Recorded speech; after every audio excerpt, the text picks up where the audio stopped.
Hello everyone. Ito magluluto tayo ng putsero sana to. Pero kayo na lang guys magpangalan nito ng niluluto ko kasi hindi na nga kumpleto to. Hindi ko na alam kung ano tong niluluto ko eh. Putsero o danilaga. Pero ang mahalaga, masarap. Ayan, pinirito ko muna yung beef na hiniwa-hiwa ko. Ayan, kasi normally, ang putsero merong saging. Saka ko lang naalala nung naisalang ko na guys. Kaya ayan, nakalimutan ko. Kaya ang ginawa ko, ayan, pinirito ko na pati nga yung mga pangsahog ko, nakalimutan ko pretohin. Ayan, meron akong garlic, ginger, sibuyas at saka tomato. Ayan, yun.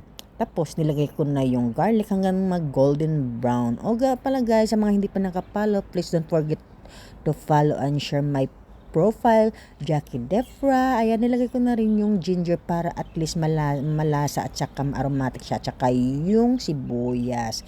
At saka at the time pa lang yan, naalala ko yan, ang prito ng gulay, nakalimutan ko. So, inantay ko muna, niluto-luto ko muna yung mga sahog-sahog ko dyan. At saka, yun, nilagay ko sa tagliran yung mga gulay na dapat prituhin hanggat sa nagka-brown-brown din siya. At saka minikos-mekos ko na rin yan, guys. Importante, mahalaga, masarap. Yun, o, tingnan mo, ang gandang ng kulay, guys. Ang bilis ng transition. Ngayon, lalagyan na natin ng sabaw.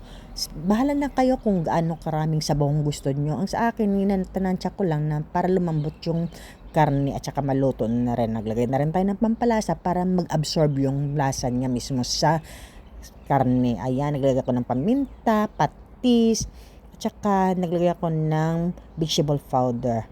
Yan. At saka kaya naging pula yan guys kasi naglagay ako ng paprika powder. Kasi normally ang putsero mayroong bell pepper yan. Kasi wala ako. Namalingki ako kanina. Ayan, naglagay na rin ako ng cabbage.